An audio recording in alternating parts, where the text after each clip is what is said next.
ये आपका आज का संपादकीय पाठ है, एडिटोरियल वाला पाठ है। और मैं आप लोगों से कह रहा हूँ ना कि इस तरह के जो आर्टिकल रहते हैं, जो एडिटोरियल रहते हैं, वो आपके प्रीलिम्स के लिए, मुख्य परीक्षा के लिए, इंटरव्यू के लिए हर जगह महत्वपूर्ण होते हैं, हर जगह काम आते हैं और यहाँ से महत्वपूर्ण पॉइंट आप लोगों को मिलते हैं। एक सामान्य जानकारी भी पर इनसे मिलती है, तो इन्हें जरूर पढ़ा करिएगा। समृद्ध और सशक्त भारत की रूपरेखा। तो भारत की आजादी को 2047 में पूरे 100 वर्ष हो जाएंगे, क्योंकि आप सभी जानते हैं कि 15 अगस्त 1947 को हमें आजादी मिली थी, यानी कि हम लोग आजाद हुए थे। और इसीलिए आप देखते हैं कि 15 अगस्त को स्वतंत्रता दिवस मनाते हैं, आजादी का दिवस मनाते हैं। प्रधानमंत्री नरेंद्र मोदी ने उस पड़ाव तक पहुंचने से पहले देश को विकसित राष्ट्र बनाने का संकल्प लिया है और इस संकल्प की पूर्ति के प्रयासों के लिए इस अवधि को अमृतकाल का नाम दिया गया है, जो कि किसी भी राष्ट्र के विकसित होने की एक प्राथमिक कसौटी उसकी आर्थिक प्रगति से निर्धारित होती है। तो इस पैमाने पर भारत के सकल घरेलू उत्पाद यानी जीडीपी की दशा और दिशा पर दृष्टि डालनी होगी। वर्ष 2024 तक भारत की प्रति व्यक्ति आय लगभग $2700, तो प्रति व्यक्ति क्रय शक्ति क्षमता यानी पीपीपी आय करीब $10,120 है। भारत की जीडीपी कुल 3.9 ट्रिलियन लाख करोड़ डॉलर और आधिकारिक विनिमय दरों पर आप देखिए करीब करीब 14.6 ट्रिलियन डॉलर है। ये आंकड़े भारत के व्यापक आर्थिक प्रभाव को रेखांकित करते हैं।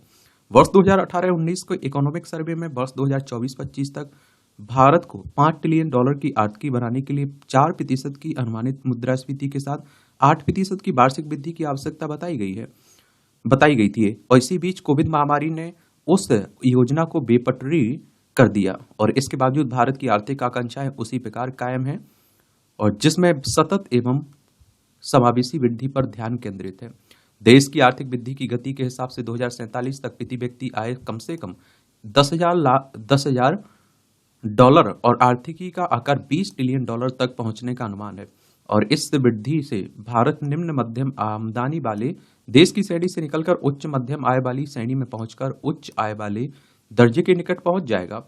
और इसी दौरान भारत ने मानव विकास की श्रेणी में ऊंची छलांग के लिए भी रणनीति बनाई है।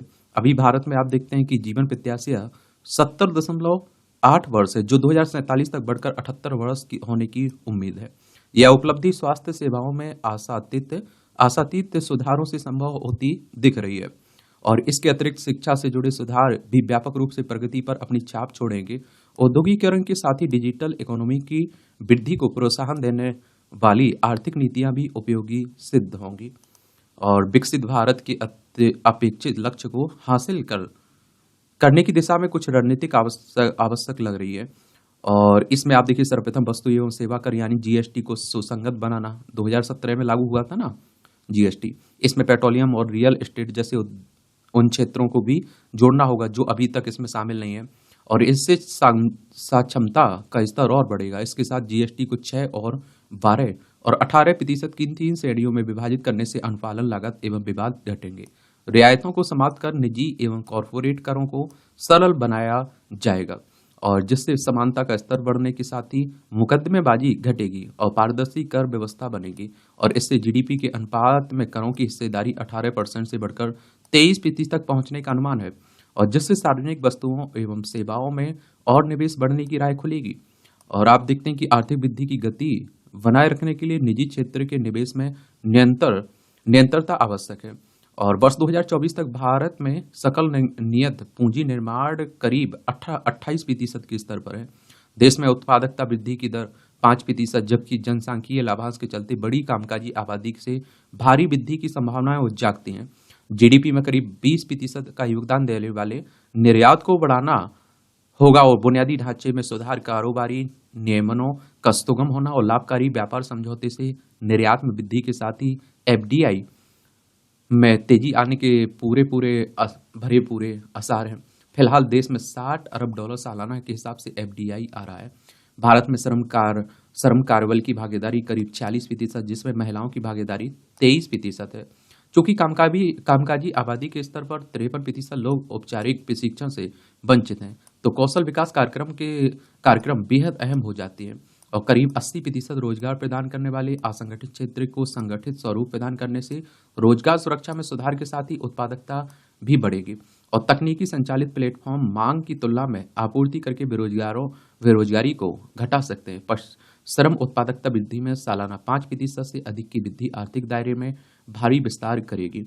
चूंकि आप देखते हैं कि भारत में शहरीकरण 34% की दर से बढ़ रहा है, तो सक्षम नगरीय निकाय शासन बहुत आवश्यक हो जाता है। और इस दिशा में आप देखिए डिजिटल सर्वे के माध्यम से भू रिकॉर्ड का आधुनिकीकरण पारदर्शिता बढ़ाने के साथ ही विवादों को घटाएगा और भू उपयोग की सुसंगत नीतियां बेहद विकास की आधारशिला रखेंगी। इसलिए स्थानीय सरकारों का सशक्तिकरण समावेशी वृद्धि के लिए अपरिहार्य है। स्थानीय स्तर पर स्वायत्तता और विकेंद्रीकरण बढ़ाने से जिम्मेदार एवं जवाबदेह शासन को बढ़ावा मिलेगा। स्थानीय बुनियादी ढांचे एवं सेवाओं में सुधार से संतुलित क्षेत्रीय विकास सुनिश्चित होने के साथ ही बड़े पैमाने पर हो रहे शहरी पलायन के बढ़ते दबाव को भी कम किया जा सकेगा। और इस समय भारत का सार्वजनिक व्यय जीडीपी का 27% है। इसलिए व्यय की प्राथमिकता तय करना और स्वास्थ्य और एवं शिक्षा जैसी सामाजिक सेवाओं के साथ ही बुनियादी ढांचे पर ध्यान बेहतर परिणाम प्रदान कर सकता है।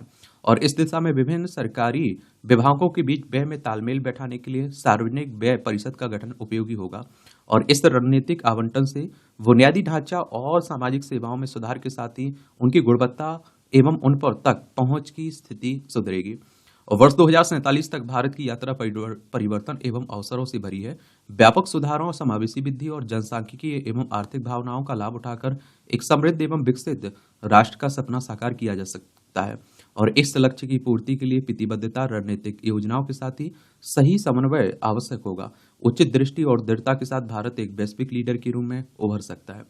ये देवराय प्रधानमंत्री की आर्थिक सलाह परिषद के प्रमुख हैं और स्नेहा परिषद में ओएसडी अनुसंधान है, इनके द्वारा ये आर्टिकल लिखा गया है। और आर्टिकल पर आपकी क्या विचार रहते हैं, आपकी राय क्या रहती है, आप लोग जरूर बताया करिएगा। जजों की छुट्टियों पर बेजा बहस। तो आप देखिए सुप्रीम कोर्ट में गर्मी की छुट्टियां शुरू हो गई हैं और अब जुलाई में फिर से कोर्ट खोलेगा। अधिकांश हाईकोर्ट एवं जिला अदालतें भी गर्मी की छुट्टियों की वजह से जून में बंद रहेंगी। वहीं आप देखेंगे कि ठंडे वाले राज्यों में सर्दी की छुट्टियां दिसंबर या जनवरी में होती है। ऐसा नहीं कि छुट्टियों में कोर्ट में सुनवाई नहीं होती है, इसके लिए वेकेशन बेंच बनाई जाती है। यह बेंच त्वरित मामलों की सुनवाई करती है। और वर्तमान में सुप्रीम कोर्ट में प्रति वर्ष औसतन 193 कार्य दिवस हैं, जबकि उच्च न्यायालयों में 210 और जिला अदालतों में 245 कार्य दिवस हैं। भारत तो उन देशों में है जहां न्यायपालिका साल में सबसे ज्यादा दिन काम करती है। अमेरिका की बात करें, ऑस्ट्रेलिया की बात करें अगर हम लोग, ऑस्ट्रेलिया, कनाडा, और आप देखेंगे कि कनाडा, सिंगापुर, ब्रिटेन में शीर्ष अदालतें क्रमशः 79, 97, 120, 145, 189 दिनों तक बैठती हैं। भारत का सुप्रीम कोर्ट प्रतिदिन कम से कम 10 से 15 फैसले देता है। वहीं अमेरिका का सुप्रीम कोर्ट एक वर्ष में अधिकतम 10 से 15 निर्णय देता है। और भारत उच्चतम न्यायालय में 31 दिसंबर 2013 तक 80,000 से अधिक, तो उच्च न्यायालयों में 61 लाख से अधिक मामले लंबित थे, जबकि जिला अदालतों में कुल लंबित मामले 4.32 करोड़ से अधिक थे। और पिछले कुछ वर्षों से भारत की अदालतों में लंबित मामलों की भारी संख्या को देखते हुए जजों की छुट्टियों को कम करने की लगातार मांग की जा रही है। और दरअसल जो लोग कोर्ट की कार्यप्रणाली को नहीं जानते वह इसकी मांग करते हैं। अधिकांश को तो यह भी नहीं पता है कि न्यायाधीश कैसे काम करते हैं। वास्तव में इन छुट्टियों के दौरान ही न्यायाधीश आरक्षित निर्णयों के लंबित आदेशों को पूरा करते हैं। अपने चैम्बर में या घर बने दफ्तर में बैठकर तमाम मामलों में जजमेंट लिख पाते हैं। और इनको लिखवाने से पहले उन्हें पूरे केस की फाइल और तमाम जिरह को देखना होता है। मामले से संबंधित तमाम पुराने जजमेंट भी पढ़ने होते हैं। देखा जाए तो यह देश की सबसे कठिन काम है और न्यायाधीशों द्वारा बोले या लिखे गए प्रत्येक शब्द लोगों के जीवन को प्रभावित करते हैं। यह राजनेताओं द्वारा रिबन काटने और भाषण देने जैसा काम नहीं है जिसका लोगों पर बहुत कम प्रभाव या कोई परिणाम नहीं होता है। हर हफ्ते औसतन 300 से अधिक मामलों की सुनवाई की तैयारी करना आसान नहीं है। ऐसा नहीं कि न्यायाधीश सिर्फ 10 से 4 बजे तक ही कार्य करते। वास्तव में एक न्यायाधीश का जीवन अदालत के घंटों के बाद आम जनता से छिपा होता है। न्यायाधीश आमतौर पर शाम, रात और सप्ताहांत में फाइलें पढ़ने, आदेश लिखने, अन्य निर्णय और कानून की किताबें पढ़ने में बिताते हैं। क्योंकि जब अदालत काम कर रही होती है तो न्यायाधीशों के पास ऐसा करने के लिए बहुत कम समय बचता है। कोर्ट यह कभी नहीं कहता कि छुट्टी है। ऐसे में कोर्ट से दूसरी दूसरे सरकारी विभागों की छुट्टियों की तुलना करना ठीक नहीं है। यही कारण है कि तनाव और प्रबंधन के लिए न्यायाधीशों को समय समय पर आराम की आवश्यकता होती है, और वकीलों को भी, क्योंकि वकील भी न्यायिक प्रक्रिया का महत्वपूर्ण हिस्सा। और विशेषज्ञ मानते हैं कि भारतीय न्यायपालिका में जजों की संख्या में कमी मामलों के लंबित होने के लिए जिम्मेदार है। उनकी छुट्टियों को दोष देने की जगह न्यायपालिका को ज्यादा संसाधन उपलब्ध कराया जाना ही इस समस्या का समाधान है। कानून मंत्रालय के अनुसार 1 अक्टूबर 2023 तक जिला अदालतों में कुल 5,388 पद 21% खाली थे। ऐसे ही उच्च न्यायालयों में आप देखिए 1,114 न्यायाधीशों की स्वीकृति संख्या के मुकाबले 347 न्यायाधीशों के पद 31% खाली थे। भारत में न्यायाधीश जनसंख्या अनुपात में भी भारी अंतर है। 2020 में प्रति 10 लाख लोगों पर 21 न्यायाधीश का था, जबकि 1987 में विधि आयोग ने सुझाव दिया था कि 10 लाख नागरिकों के लिए 50 न्यायाधीश होने चाहिए। अमेरिका में प्रति 10 लाख लोगों पर 107 न्यायाधीश हैं, ब्रिटेन में 51 न्यायाधीश हैं। जबकि जब तक इस अनुपात को बेहतर नहीं बनाया जाता, तब तक देश की अदालतों में लंबित मामलों की संख्या बढ़ती ही रहेगी। संविधान का अनुच्छेद 21 सभी नागरिकों को त्वरित न्याय का अधिकार देता है। ऐसे में जरूरत है कि सुप्रीम कोर्ट द्वारा की गई सिफारिशों पर सरकार समय पर कार्रवाई करे और नियुक्तियां करे। आज भी कई अदालतों में न्यायाधीश, वकीलों, कर्मचारियों और वादियों के लिए बुनियादी ढांचे की कमी है। अदालतों में मुकदमेबाजी इसलिए भी बढ़ रही है क्योंकि ज्यादातर विभाग सही से काम नहीं कर रहे हैं। और कई बार अगर बात करें तो कई बार स्कूल की फीस, स्वच्छता, कुपोषण से लेकर सड़क के गड्ढे दुरुस्त करने तक के आदेश अदालतों को ही देने पड़ते हैं। न्याय विभाग द्वारा प्रकाशित 2017 की एक दस्तावेज में कहा गया कि अदालत में कुल लंबित मामलों का 46% हिस्सा सरकार, सार्वजनिक क्षेत्र के उपक्रमों और अन्य स्वायत्त निकायों से संबंधित है। अब समय आ गया है कि सरकार अपनी नीति में बदलाव करे, क्योंकि इससे न केवल कोर्ट का समय व्यर्थ होता है, बल्कि निरर्थक मुकदमेबाजी पर भारी मात्रा में सार्वजनिक धन भी बर्बाद होता है। कुल मिलाकर देखें तो गर्मी हो या फिर सर्दी की छुट्टियां न्यायाधीशों या वकीलों में तनाव प्रबंधन का काम करती हैं, क्योंकि वे पूरे वर्ष जटिल कानूनी मुद्दों और सवालों को सुलझाने का काम करते हैं। संपूर्ण कानूनी संस्कृति में व्यापक बदलाव के बिना केवल जजों की छुट्टियों में कटौती करने से कुछ हासिल नहीं होने वाला है। लेखक जेएनयू के अटल स्कूल ऑफ मैनेजमेंट में प्रोफेसर हैं। इनके द्वारा आर्टिकल लिखा गया है। इनका नाम है डॉक्टर ब्रिजेश कुमार तिवारी। और देखिए, सुप्रीम कोर्ट की बात करें तो सर्वोच्च अदालत की बात हो रही है। संविधान के अनुच्छेद 124 के तहत सुप्रीम कोर्ट की स्थापना की बात की गई है। 28 जनवरी 1950 में स्थापना हुई थी इसकी। लक्ष्य की स्पष्टता। जीवन उसी का सार्थक कहा जाएगा जिसने स्वयं को निरंतर परिष्कृत करते रहने की प्रवृत्ति बना ली है, और ऐसे व्यक्ति का एक स्पष्ट लक्ष्य रहता है कि उच्च लक्ष्य का निर्धारण उसे दिनादिन प्रतिबद्ध, जीवंत और आश्वस्त रखता है। वह सभी इच्छित कार्य मनोयोग से संपन्न करता है और तदनुसार फल पाता है। जीवन में आने वाली बाधाएं उसे परास्त नहीं करती हैं। उसे लक्ष्य तक पहुंचने से कोई शक्ति नहीं रोक सकती। और जिसने एक स्पष्ट लक्ष्य ठान रखा है तो निष्ठा से अविरल उस दिशा में कार्यरत है। लक्ष्य जितना व्यापक, गरिमामय और दूरदर्शितापूर्ण होगा, उसी अनुपात में उलझनों से मुक्त रहेगा। लौकिक लक्ष्य के पीछे मेरा निजी स्वार्थ रहता है, जैसे शैक्षणिक परीक्षाओं में उत्कृष्ट परिणाम, उच्च पैकेज की नौकरी, पदोन्नति, लॉटरी लगना, गंभीर बीमारी एवं मुकदमेबाजी से छुटकारा, भूखंड या फ्लैट का स्वामित्व, संतान की प्राप्ति या फिर उसका विवाह आदि सांसारिक लक्ष्यों में एक भारी कमी रहती है। और आप देखते हैं कि कमी रहती है, एक पूरा होता नहीं है कि तुरंत दूसरा प्रकट हो जाता है, लेकिन वह भी उच्च कोटि का नहीं होता है। जितना महत्वपूर्ण लक्ष्य है उतना ही महत्वपूर्ण इसकी प्राप्ति का मार्ग है। लक्ष्य प्राप्ति में गलत उपायों का प्रयोग सफल नहीं देता है। जन कल्याण से संबंधित सर्वोच्च कोटि का होता है। इसमें समाज को लाभ मिलता है। इंजीनियरिंग, चिकित्सा या फिर कारोबारी क्षेत्र कम समय या फिर लागत में प्रभाव देने वाले उत्पाद विकसित करे तो व्यापक स्तर पर उपभोक्ता लाभान्वित होंगे। परहित में निरत व्यक्ति पुण्य का भागी होता है। ईश्वरीय शक्तियां भी उसे सहयोग देती हैं। चित्र को डोलाते, पारिवारिक संबंधों को छीन करते, सांस्कृतिक मूल्यों से दुराव बढ़ाते आज के समाज में उन लक्ष्यों से आप भी प्रेरित व्यक्तियों की आवश्यकता है जो हमें सन्मार्ग पर अग्रसर रहने का संबल प्रदान करें। अच्छा कॉलम लिखा जाता है, इंटरेस्टिंग, पढ़ा करिएगा। चलता है बाली संस्कृति। ये आप देखिए, गुजरात के राजकोट शहर में एक गेमिंग जोन में लगी आग से 35 लोगों से अधिक लोगों की मौत लापरवाही और नियम कानून की अनदेखी का ही नतीजा है। गुजरात हाईकोर्ट ने यह बिल्कुल सही कहा है कि यह मानव जनित घटना है। इस भयावह घटना में कई बच्चे भी काल का शिकार बने हैं। यह ठीक है कि गुजरात सरकार ने विशेष जांच दल को गठन कर दिया, गेमिंग जोन के संचालकों की गिरफ्तारी कर ली गई, लेकिन इतने मात्र से बात बनने वाली नहीं है। आपने देखा होगा कि हमारे यहाँ कोई दुर्घटना होती है, एक कमेटी बता दी जाती है, फिर उस कमेटी का मालूम ही नहीं चलता क्या रिजल्ट निकला। फिर आगे उस तरह की दोबारा घटना होगी, फिर एक कमेटी, फिर हम लोग जागरूक होंगे, फिर हम लोग बड़ी-बड़ी बातें करेंगे, सरकार बड़े-बड़े कदम उठाने की बात करेगी। प्रश्न यह है कि यह गेमिंग जोन अग्निशमन विभाग के अनापत्ति प्रमाण पत्र के बिना कैसे चल रहा था? और इसी तरह प्रश्न यह भी है कि गेमिंग जोन ने नगर निगम में से कोई अनुमोदन अथवा लाइसेंस क्यों नहीं ले रखा था? एक तो सबसे बड़ा पैसा। आप देखते हैं कि कुछ ही आप शुरू कर लीजिए, कोई आप वो ना लीजिए, अगर कहीं पकड़े जाते हैं तो पैसे देकर छूट जाते हैं।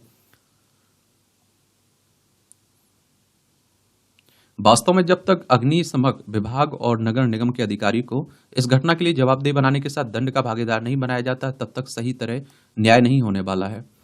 और आगे से बचाव के उपायों की अनदेखी के कारण दुर्घटना की यह कोई पहली घटना नहीं है। इस तरह की घटनाएं देश के विभिन्न हिस्सों में रह रहकर होती रहती हैं और उनमें लोग जान भी गंवाते रहते हैं, लेकिन सभी जिम्मेदार लोगों के खिलाफ कार्रवाई मुश्किल से ही हो पाती है। चिंताजनक यह भी कि इस तरह के मामले बढ़ते ही चले जा रहे हैं। गत दिवस ही देश की राजधानी में एक केयर सेंटर में आग लगने से 6 नवजात बच्चों की मौत हो गई। इस घटना के मामले में भी यह सामने आया कि आग से बचाव के पर्याप्त उपाय नहीं किए गए थे। जब देश के बड़े शहरों में यह स्थिति है तो कोई भी समझ सकता है कि छोटे शहरों में सुरक्षा के उपायों की कैसी उपेक्षा और अनदेखी होती होगी। राजकोट अथवा दिल्ली जैसी घटनाएं यही बताती हैं कि अपने देश में चलता है कि संस्कृति खत्म होने का नाम नहीं ले रही है। यह संस्कृति इसलिए खत्म नहीं हो रही है क्योंकि जिम्मेदार और जवाबदेही तय करने के स्थान पर लीपापोती की प्रवृत्ति कायम है। निस्संदेह इस तरह की घटनाएं देश की बदनामी कराती हैं और भारत को एक ऐसे देश के रूप में रेखांकित करती हैं जहां भ्रष्टाचार, सुरक्षा उपायों की अनदेखी, नियम कानूनों के उल्लंघन, लोगों में अनुशासन की कमी आदि के चलते रह रहकर घटनाएं होती हैं और होती ही रहती हैं। और इस सिलसिले को बंद किए बगैर भारत को वास्तव में एक विकसित राष्ट्र बनाना कठिन होगा। यदि भारत को सचमुच विकसित राष्ट्र के रूप में उभरना है तो हर स्तर पर आप देखिए नियम कानूनों का पालन सुनिश्चित किया जाना चाहिए और इस आवश्यकता की जितनी सरकारी तंत्र को करनी होगी उतनी ही आम लोगों को भी करनी होगी। अविश्वास भी अच्छा है। तो बढ़ते साइबर अपराध आम लोगों को आर्थिक नुकसान पहुंचाने के साथ उनकी मानसिक शांति को भी भंग कर रहे हैं और ये अपराध अनूठेपन के कारण पुलिस की नाक में भी दम किए हुए हैं। इसमें 2-3 चीजें एक जैसी होती हैं, इसलिए पहली बार अविश्वास करके भी इनसे बचा जा सकता है। इसके लिए जागरूकता और दिमाग को शांत संयमित रखना बहुत जरूरी है। रिश्तेदार या परिचित बनकर आपात स्थिति बताकर अपने खातों में रुपये ट्रांसफर करवाने वाले नजदीक बनकर धोखा करते हैं। वे आम आदमी की जानकारियां एक इंटरनेट प्लेटफॉर्म से एकत्रित करते हैं और उसी आधार पर झांसा दे देते हैं। इसके अलावा अब आवाज की हुबहू नकल करने वाले या फिर फोटो एडिट वीडियो में छेड़छाड़ कर ठगी के मामले भी बढ़े हैं। मध्य प्रदेश के सीधी जिले में तो अपराधियों ने कॉलेज छात्राओं को बदली हुई आवाज में झांसा देकर उनके साथ दुष्कर्म जैसे घिनौने अपराध को भी अंजाम दे दिया। बेहद सामान्य लोगों को पुलिस कार्रवाई या फिर अविश्वसनीय अपराधों से बचाने का झांसा देने के नाम पर पहले डराने के डिजिटली अरेस्ट करना और फिर बचाने के लिए लाखों रुपए तक ऐंठ लेने के मामले सामने आए हैं। और अविश्वसनीय लाभ, एटीएम कार्ड ब्लॉक होने और विविध ऑफर के नाम पर ठगी के तो हजारों मामले सामने आ चुके हैं। पुलिस अधिकारी व एजेंसियां भी आगाह करती हैं, किसी भी लुभावने या फिर भयभीत करने वाली बातों पर एकदम से विश्वास न करें। यदि कोई किसी के नाम पर आपात स्थिति की वजह से रुपए मांग रहा है तो सीधी उसी व्यक्ति से बात करें, स्थिति स्पष्ट कर लें। लुभावने ऑफर, कई गुना फायदा आदि पर भी अविश्वास करें। ऐसा करने से आप ठगी से काफी हद तक बच सकते हैं। साइबर अपराध की दुनिया में अविश्वास भी फायदेमंद हो सकता है। साइबर अपराधी वैसे भी काफी दूर होते हैं और केवल आदमी के दिमाग से खेलते हैं, इसलिए विचार करना, एक बारगी किसी पर भरोसा न करना, पुष्टि करने से काफी हद तक इनसे बचा जा सकता है। थोड़ा जागरूक रहिए, इनसे बचने का ये भी उपाय है। कामकाजी महिलाओं की सुरक्षा। तो ड्यूटी के दौरान गर्भपात का सामना करने वाली महिला ट्रेन चालकों के एक समूह ने रेलवे बोर्ड से गर्भवती कर्मचारियों को इस अवधि में हल्के और दफ्तर में बैठकर वाले किए जाने वाले काम देने की अपील की है। सही बात है, अगर उस समय आप देखिए गर्भवती है कोई महिला तो उसे हल्का काम दे कि वो आसानी से कर पाए, उसे कोई नुकसान ना हो।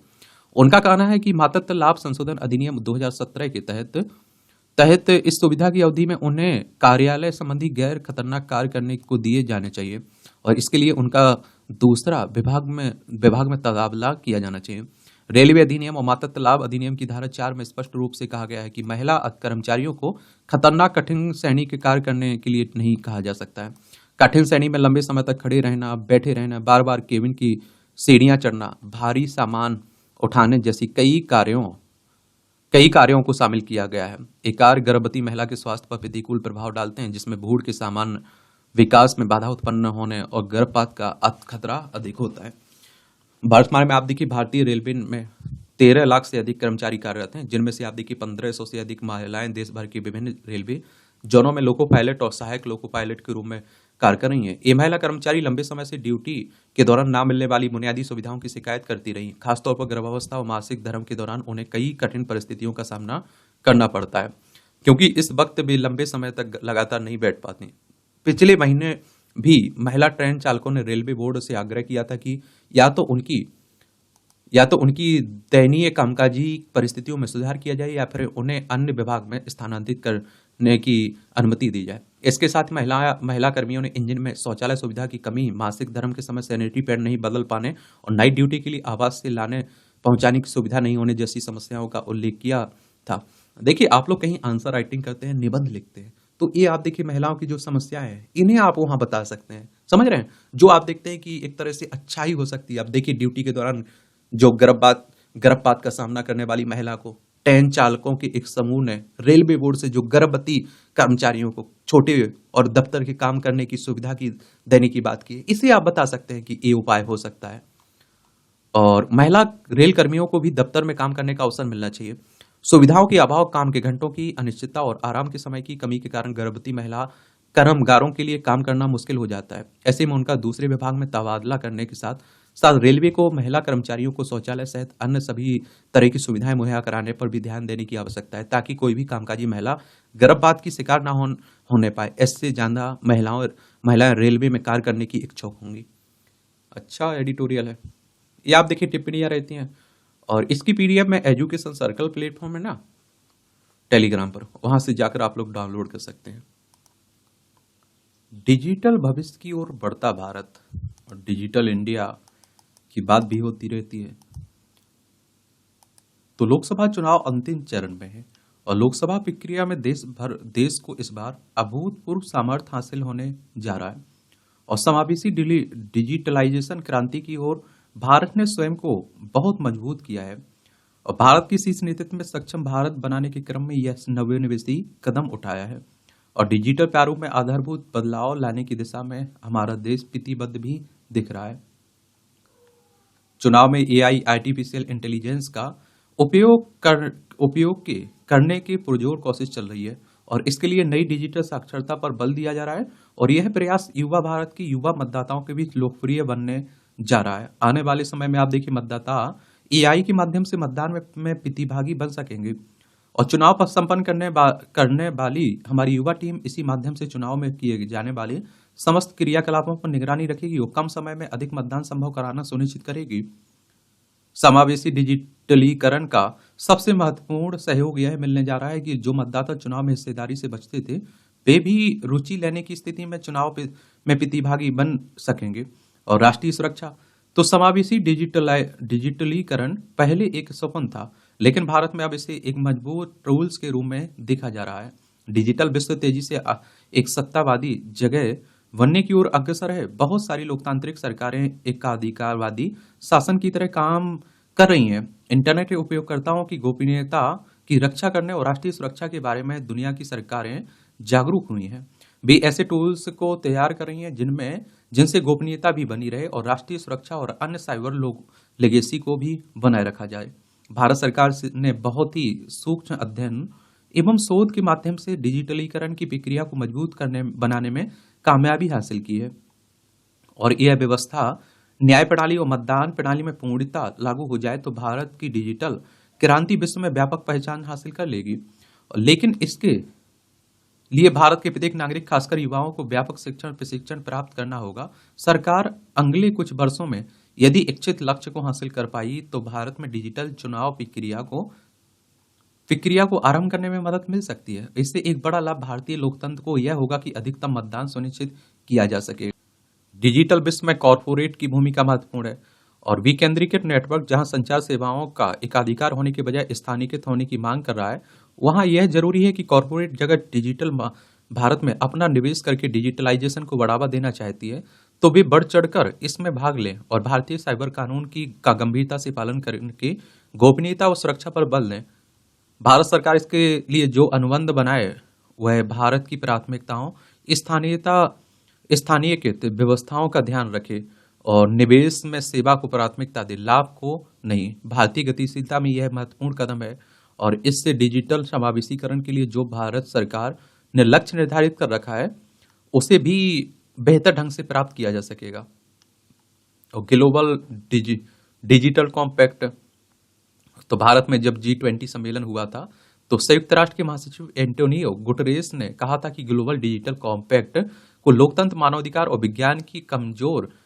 विज्ञान को कमजोर करने वाली ऑनलाइन बदमाशी एवं घातक दुष्प्रचार को रोकने के लिए सरकारों, तकनीकी कंपनियों और इंटरनेट मीडिया प्लेटफॉर्म की जिम्मेदारी पर विचार करना चाहिए। एक बात और आपको बताऊं कि यहाँ G20 के बारे में आप लोग एक सामान्य जानकारी रखिए, लिखिएगा नीचे, ठीक है।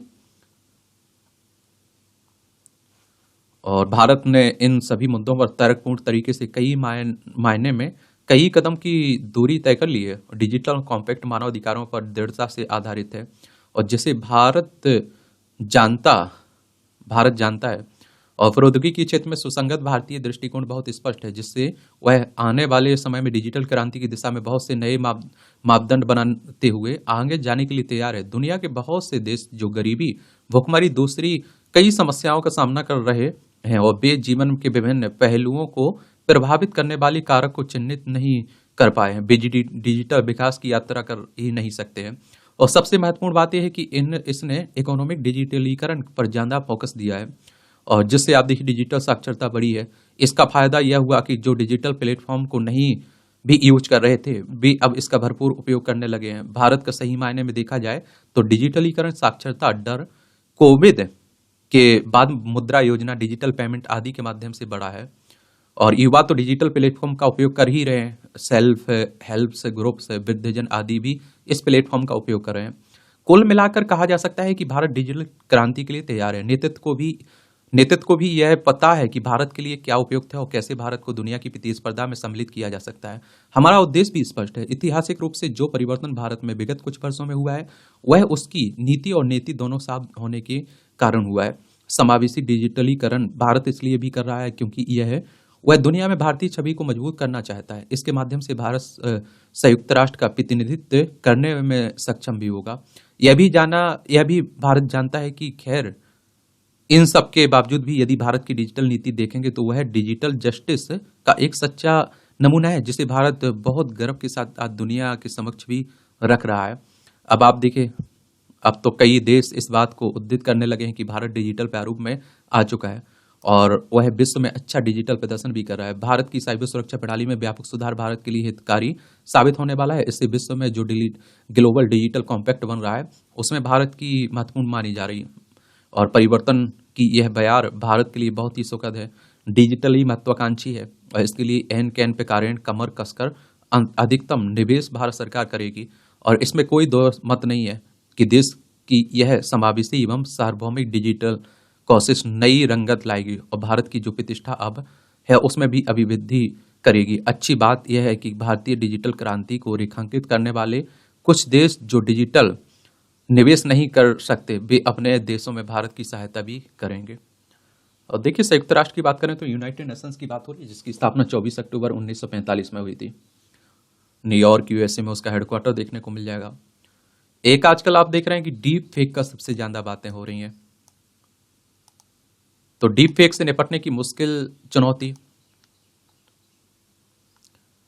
तो केंद्रीय सूचना प्रौद्योगिकी मंत्री अश्विनी वैष्णव डीप फेक की चुनौतियों से निपटने के लिए निरंतर प्रयासरत हैं और वस्तुतः किसी भी वीडियो में किसी व्यक्ति के चेहरे या शरीर को डिजिटल रूप से बदलने को डीप फेक कहते हैं।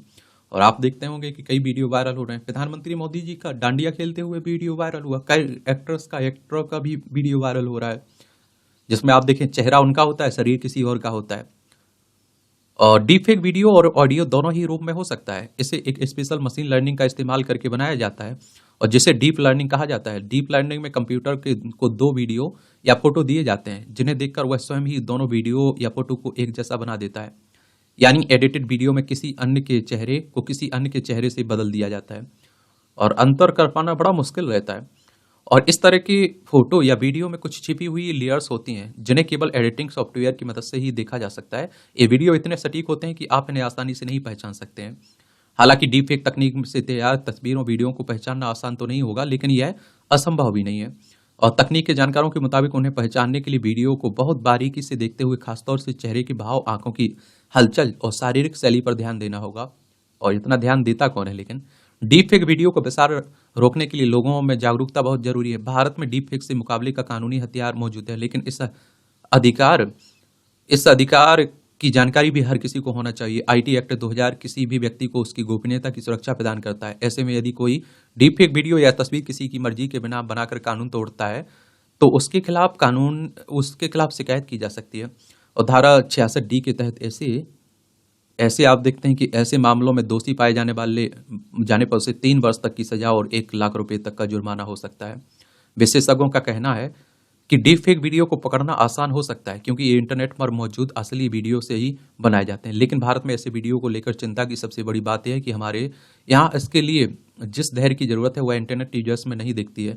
लोग बिना कुछ सोचे समझे किसी भी संदेश को एक दूसरे को अग्रसित करते हैं और डिजिटल साक्षरता कम होने के कारण ऐसे वीडियो समस्या को गंभीर बना सकते हैं। एआई के आगमन से आर्थिक और सामाजिक विकास को लेकर उम्मीदें बढ़ी थीं। यह भी माना जा रहा था कि इससे फेक न्यूज और गलत सूचनाओं के प्रसार को रोकने का प्रभावी तरीका मिल जाएगा, लेकिन इसका उपयोग बढ़ने के साथ साथ इसके दुरुपयोग तेजी से बढ़ रहे हैं और जिससे फेक न्यूज में वृद्धि हो रही है। अब यह चरित्र हनन करने के मामले में एक भी शक्तिशाली औजार के रूप में उभर रहा है। अब आप देखिए, कोई भी हो, एआई टेक्नोलॉजी हो, डिजिटल हो, इसके आप देखते हैं कि एक तरह से फायदे भी हैं, नुकसान भी हैं। तो आप लोगों को फायदे, पॉजिटिव पॉइंट भी याद रखना है, नेगेटिव पॉइंट भी याद रखना है, जो चिंताएं जताई जा रही हैं उन्हें भी याद रखना है। क्या समाधान हो सकता है उस पर भी आपको एक सामान्य जानकारी रखनी चाहिए, इससे बेहतर हो पाएगा। कहीं आप देखते हैं कि अगर लिखने के लिए आ रहा है तो उस पर आप लोग लिख पाएंगे। खरी खरी खोजो भारत खोजो, तंज कसा जाता है एक तरह से। ये दुनिया भर की राजनीति की बात हो रही है। ये आप देखिए, महिला मतदाता, लोकतंत्र में परिवर्तन की सूत्रधार। लोकतंत्र में परिवर्तन की सूत्रधार। देश में चुनाव के समय रेवड़ी शब्द का उपयोग बढ़ जाता है। रेवड़ी यानी कि हमारी सरकार आई तो हम ये देंगे, जो फ्री के देने की बातें होती रहती है ना। और एक खास बात आप लोगों ने देखी होगी, जो पार्टी इस तरह की घोषणाएं करता है वो उसे कल्याणकारी योजनाएं कहता है और दूसरी पार्टी उसे फ्री की रेवड़ी कहती है। तो धरातल पर मतदान साधने को राजनीतिक दलों के माध्यम से यह अपना काम करती रहती है, लेकिन क्या वाकई हमारे लोकतंत्र रेवड़ी ही चलाती है? कुछ बुद्धिजीवी वर्ग ऐसे तर्कों से रेवड़ी से सरकार के दावे पॉलिटिकल मेन्यू में सर्व जरूर करते रहे, लेकिन रेवड़ी इन रियलिटी से इतर मतदान में साइलेंट वोटर अपना काम करता है। और जिस तरह साइलेंट वोटर नामक महिला शक्ति का घर में मैनेजमेंट होता है, उसी तरह साइलेंट परफॉर्मेंस उसका मतदान में भी होता है। कह सकते हैं कि मतदान की कतार में दिखने के बाद चुप्पी साधे ये वोट जिस करवट बैठ जाता है, उस तरह चुनाव की दिशा तय हो जाती है। अब आप खुद सोच के देखिए, आधी आबादी महिलाओं की है, उन्हें अनदेखा कैसे कर सकते हैं? मध्य प्रदेश, राजस्थान, छत्तीसगढ़ में आप देखिए, सभी जो पॉलिटिकल इस तरह के राजनीतिक विश्लेषक होते हैं वो क्या कह रहे थे? कांग्रेस चुनाव जीत रही है। लेकिन आप देखते हैं कि आधी आबादी ने वो चुनाव पलट दिया। महिलाओं ने, अधिकतर महिलाओं ने बीजेपी को वोट दिया था, क्योंकि इस तरह की योजनाएं थी ना, जो लाडली बहना योजना। और एक और देखने को मिलता है, आप देखते हैं जो राजनीतिक विश्लेषक होते हैं, इस तरह की सर्वे करवाने वाली एजेंसी होती हैं, वो पुरुषों से पूछती हैं। पुरुष क्या रहते हैं कि बोल देते हैं, लोग क्या बोल देते हैं एक तरह से, हम इसे दे रहे हैं उसे दे रहे हैं, उसी आधार पर वो क्या करते हैं, आंकड़े तैयार करते हैं। लेकिन महिलाएं चुपचाप वोट डालकर चली जाती हैं। एक्सिस माई इंडिया के चेयरमैन डायरेक्टर प्रदीप गुप्ता ने हाल ही में एक बातचीत में कहा था कि इस बार हर समुदाय की महिलाएं अपने पुरुषों से विपरीत दिशा में जाकर वोट कर रही हैं और यही इस बार के चुनाव का टेक अवे है। यह भी सर्वविदित है कि महिलाएं हमेशा से ही वर्तमान प्रधानमंत्री की ताकत रही है। वातोर प्रवाड़ हम एक दशक से चुनाव परिणाम में ऐसा होते देख भी रहे हैं। प्रधानमंत्री नरेंद्र मोदी ने 2014-2019 की चुनावी जंग फतह ही नहीं की बल्कि पूर्ण बहुमत के साथ सत्ता पर काबिज भी हुए। और इस बार के चुनाव में अब तक 6 चरण के मतदान हो चुके हैं, केवल एक चरण शेष है। अब तक के पिछले चरणों के मतदान के आंकड़े गवाह दे चुके हैं कि सर्वाधिक मतदाता कोई निकला है तो साइलेंट वोटर यानी कि स्वावलंबन की शक्ति। देश में 5 साल पहले 43.8 करोड़ महिला मतदाता थी, जो अब बढ़कर 47.1 करोड़ से ज्यादा हो गई हैं। इस बड़े महिला मतदाता के आंकड़े का ही प्रमाण है कि महिलाओं ने अपने वोट का सदुपयोग भी किया है। हर चरण में देश भर में महिला मतदाताओं ने घर से निकलकर आत्मविश्वास के साथ वोट किया है। अब तक के चरणों में मतदान प्रतिशत घटने बढ़ने को लेकर राजनीतिक दल जो आरोप प्रत्यारोप लगाते रहे, लेकिन उससे अलग तस्वीर महिला मतदाताओं की बहुत सार्थक रूप से उभर कर सामने आई है। बिहार में तीसरे चरण के दौरान कुल 59.15% वोट पड़े, लेकिन महिलाओं का प्रतिशत 65.20% रहा। बंगाल में 77.53%, कुल मतदान में महिलाओं की हिस्सेदारी या प्रतिशत आप देखिए 83.1% रहा। गोवा में 76.66% महिलाओं ने मतदान किया है। सबको आवास तो प्रधानमंत्री आवास योजना पूरे देश में गेम चेंजर के तौर पर काम कर रही है। देश के अनेक इलाकों में कच्चे मकान अब पक्के मकान हो चुके हैं। सुरक्षा का यह भाव साइलेंट वोटर में साइलेंट तरीके से आज से काम नहीं कर रहा है, जिसकी शुरुआत शौचालय से हुई। इज्जत घर ग्रामीण क्षेत्रों की आबादी के लिए किसी सुरक्षा कवच से कम नहीं है। यह हमारे दृष्टिकोण और सुविधा देने लाभ के संकुचित नजरिए से देखने तक रह जाता है, जबकि घर घर शौचालय की महिलाओं ने भोर में एक डर के साए में खेतों तक जाने के भय से मुक्ति की तरह देखा है। ये साइलेंट सुरक्षा महिला के मन में बैठ चुकी है। ग्रामीण परिवेश के ऐसे घरों की महिलाएं इस पीड़ा को बता सकती हैं जिन गरीब परिवारों में समाज में अपनी इज्जत खोई है, और यही समाज मूर्खदर्शक बना रहा है। और बहरहाल घर रूपी सुरक्षा भी उसी तरह साइलेंटली काम करती है, क्योंकि कच्चे मकान कितने सुरक्षित होते हैं इसे भी महिला आबादी का एक बड़ा तबका सहता रहा है। अब आबादी का रोग ऐसा होता है, ये सुरक्षा है हमारी। हम सवेरों खेतों में जाते थे तो एक डर रहता था, कोई पकड़ ना ले, कोई बदसलूकी ना करे। अब हम घर में हैं, 2 कमरे का घर है, ना गोबर से लीपना पड़ता है, ना ही छप्पर में आग लगती है। सोचो कितना आसान है, उज्जवल जीवन हो गया है। 5 साल पहले पड़े इन बीजों ने सुरक्षा के कवच के रूप में महिलाओं को बहुत आश्वस्त किया है, स्वाभिमान से आप अभिभूत किया है। और प्रदीप गुप्ता का बयान इस नजरिए से भी बहुत मायने रखता है। केवल ग्रामीण परिवेश में ही नहीं, बंगाल से लेकर दिल्ली, गुरुग्राम, हैदराबाद और बेंगलोर तक कॉर्पोरेट जगत में भी यह शक्ति अपने नारीत्व को इस भांति दिखाती रही है। पीएम मोदी भी कह चुके हैं कि 50% आबादी को विकास यात्रा में भागीदारी बनाना है। महिलाओं के मैनेजमेंट से अभिभूत पीएम उनके लिए कॉर्पोरेट जगत में मानसिक बीड़ियों को अपने संवाद में तोड़ने का काम करते रहे हैं। तभी कॉर्पोरेट जगत में सशक्त होती नारी शक्ति ने मतदान की स्याही को अपने माथे की टिकोली के सम्मान की तरह ही समझा है। और देखिए, आप लोगों को एक बात बता दूं, जब आप लोग कहीं महिलाओं की स्थिति पर निबंध लिख रहे हो, आंसर राइटिंग कर रहे हो, तो सरकार की तरफ से जो आप देखते हैं कि पहले की गई, उनका उल्लेख कर सकते हैं आप लोग। जो महिलाओं हैं, आप देखते हैं कि इतिहास में आप देखते हैं सशक्तिकरण के जो उदाहरण रहे हैं, उनका बात कर सकते हैं। जो महिलाओं की समस्याएं हैं उनके बारे में लिख सकते हैं, किस तरह से उनका समाधान हो सकता है, उस पर अपनी बातें कह सकते हैं। यही तो आंसर या निबंध में लिखना है, और क्या लिखना है। तो जहां से कोई भी पॉइंट मिल रहा है आपको, उसे तुरंत नोट कर लिया करिएगा, ठीक है। तो ये संपादकीय पाठ है आपका दैनिक जागरण का। किसका? दैनिक जागरण का। एक काम और करिए आप लोग, जो सिलेबस है उसे कंठस्थ याद रख लीजिएगा, क्योंकि आप जैसे ही पढ़ेंगे किसी आर्टिकल को आप तुरंत जोड़ पाएंगे। अच्छा, ये पेपर सेकंड से, पेपर फर्स्ट से, पेपर थर्ड से, पेपर फोर्थ से संबंधित है, समझ रहे? तो ये भी याद रखिएगा। और जो निबंध है उसका तो कोई सिलेबस नहीं है, उसका स्टडी मटेरियल कहीं से तैयार होता है, तो यही आर्टिकल जीएस से होता है। कहीं आप कोई संवाद सुन रहे हैं, कहीं डिबेट सुन रहे हैं, वहीं से आंकड़े मिल जाते हैं, वहीं से आपको पॉइंट मिल जाते हैं। उसके लिए एक जनसत्ता का आर्टिकल भी बड़ा अच्छा लिखा जाता है, ये भी आप लोगों को पढ़ना चाहिए। जलवायु से जूझती महिलाएं। और मैंने आप लोगों से कहा ना, जलवायु का प्रभाव हर क्षेत्र में पड़ रहा है, हर देश में को इसका नुकसान उठाना पड़ रहा है। और एक बात बता दूं, हर समुदाय पे पड़ रहा है, चाहे वो पुरुष हो, महिलाएं हो, बच्चे हो, आप देखिए चाहे बूढ़े हो, किसी भी उम्र में हो, किसी भी वर्ग से हो। तो आप देखिए, हाल ही में महिला एवं बाल विकास मंत्रालय द्वारा कराए गए एक आंतरिक शोध में पता चला है कि बिहार, गुजरात, उत्तर प्रदेश, महाराष्ट्र, मध्य प्रदेश, आंध्र प्रदेश, पश्चिम बंगाल और तेलंगाना में महिलाएं और बच्चे विशेष रूप से जलवायु परिवर्तन संबंधी आपदाओं के प्रति संवेदनशील हैं। और जलवायु परिवर्तन संबंधी खतरों के संपर्क में आने वाले बच्चों में बौनापन, कम वजन और जल्दी गर्भ धारण की संभावनाएं अधिक देखी जा रही हैं। हमारे देश में महिलाओं और बच्चों पर जलवायु परिवर्तन के प्रभाव को लेकर बहुत कम शोध हुए हैं। साथ ही नीति निर्माण में अक्सर इनकी अनदेखी की जाती है। महिला एवं बाल विकास मंत्रालय द्वारा कराए गए अध्ययन के मुताबिक भारत के 70% जिलों में बाढ़, सूखा और चक्रवात का खतरा बढ़ गया है। 183 जिले चक्रवात और बाढ़ जैसे आपदाओं के प्रति संवेदनशील हैं, वहीं 349 जिले सूखे की मार झेल रहे हैं। इन जिलों में महिलाओं और बच्चों में कुपोषण, किशोरावस्था में गर्भ धारण और घरेलू हिंसा संकेतक भी बहुत गंभीर है।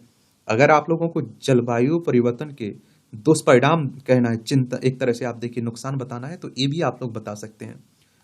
और देश के करीब 51% बच्चे गरीबी और जलवायु संकट की दोहरी मार झेल रहे हैं, मजबूर हैं इसको। और आंकड़े के मुताबिक भारत के करीब 35.2 करोड़ बच्चे वर्ष में एक बार प्राकृतिक आपदा का सामना जरूर करते हैं। ऐसे में हम भले ही विकसित बनने का दम भर लें, लेकिन कहीं ना कहीं यह हकीकत से काफी परे है।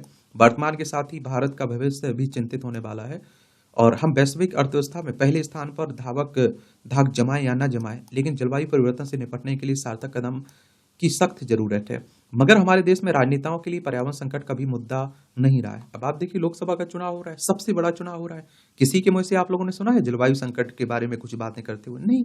शायद यही वजह है कि जलवायु परिवर्तन से उत्पन्न संकट विकराल हो चला है। जलवायु परिवर्तन के कारण तमाम तेजी से बढ़ रहा है तापमान। अब तो हालात इस हद तक बदतर हो चले हैं कि माँ की कोख में पल रहा बच्चा तक सुरक्षित नहीं है। आज समूचे विश्व में बढ़ते तापमान के चलते समय पूर्व बच्चों के जन्म का खतरा कई गुना बढ़ गया है। वैज्ञानिकों ने दावा किया है कि तापमान के बढ़ने से न केवल नवजात शिशुओं बल्कि भ्रूण में पल रहे बच्चे के प्राण भी संकट में है।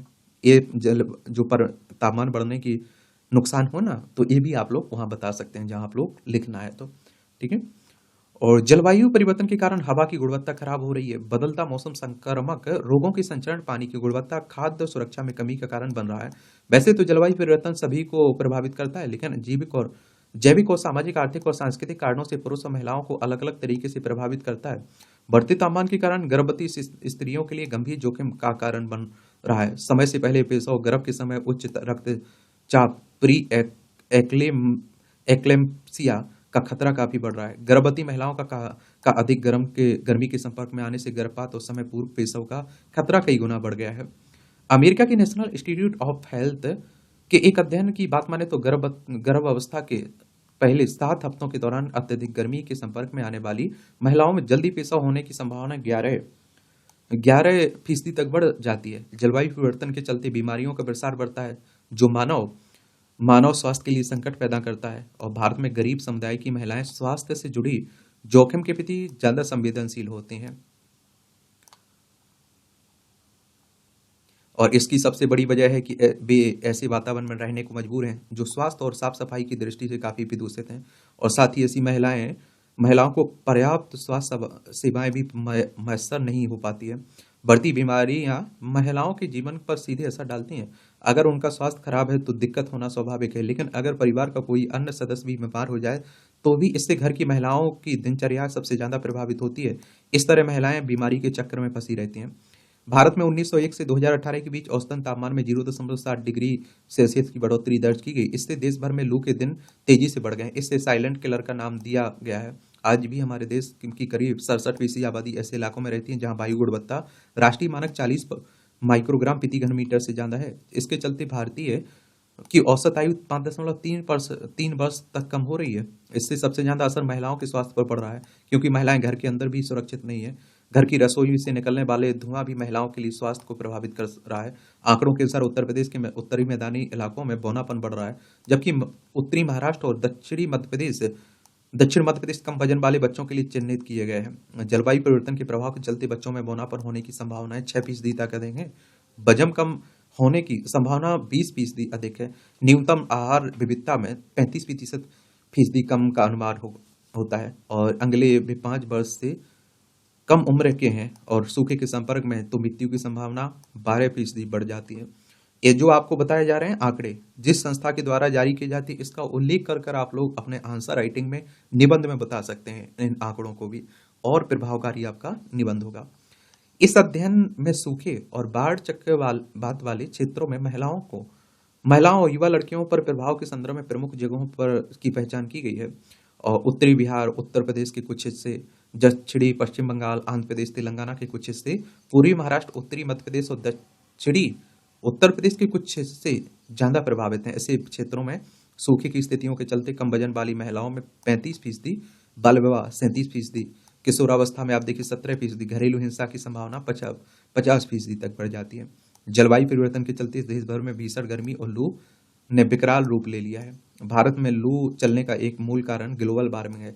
जीवाश्म ईंधन जलाने, वनों की कटाई और औद्योगिक गतिविधियों के कारण पृथ्वी की औसत तापमान में दीर्घकालिक वृद्धि हो रही है। अभी बीते दिनों उत्तराखंड के जंगलों की आग सबने देखी। भीषण गर्मी के प्रकोप के चलते दुनिया भर में हर वर्ष करीब 1.53 लाख लोग मौत के आगोश में समा जाते हैं। आश्चर्य की बात है कि 20% मौतें अकेले भारत में ही होती हैं, जो सबसे ज्यादा है। गर्मी के बढ़ते प्रकोप के कारण मौतों को जायज ठहराना सही नहीं है। सरकार को प्रत्येक राज्य और शहर में लू के प्रभाव से निपटने के लिए कार्य योजना बनानी होगी, ताकि ऐसी असामयिक मौतों को टाला जा सके। जलवायु परिवर्तन के प्रभाव से महिलाओं और बच्चों को बचाने के लिए एक दीर्घकालिक नीति की आवश्यकता है। एक बात आप लोग खुद सोच के देखिए, अगर ग्रामीण क्षेत्र में आप लोग रहते होंगे तो आपने देखा होगा कि आपके यहाँ कूलर पंखे की जरूरत नहीं पड़ती थी गांव में। आज आप देखिए वहां भी जरूरत पड़ने लगी, वहां भी तापमान का प्रभाव दिखने लगा साफ, जलवायु परिवर्तन का प्रभाव साफ दिखने लगा। और इससे जितने जल्दी हो सके हम लोग जाग जाएं, इसके प्रति जागरूक हो जाएं, उतना अच्छा है, सरकारें भी और लोग भी। तो इस तरह से आप देखेंगे आज के संपादकीय पाठ की कहानी खत्म होती है। आप लोग पढ़ते रहिए, एंजॉय करते रहिए। आपका कोई सवाल है मेरे लिए, सुझाव है तो आप लोग जरूर बताया करिएगा। ठीक है, धन्यवाद।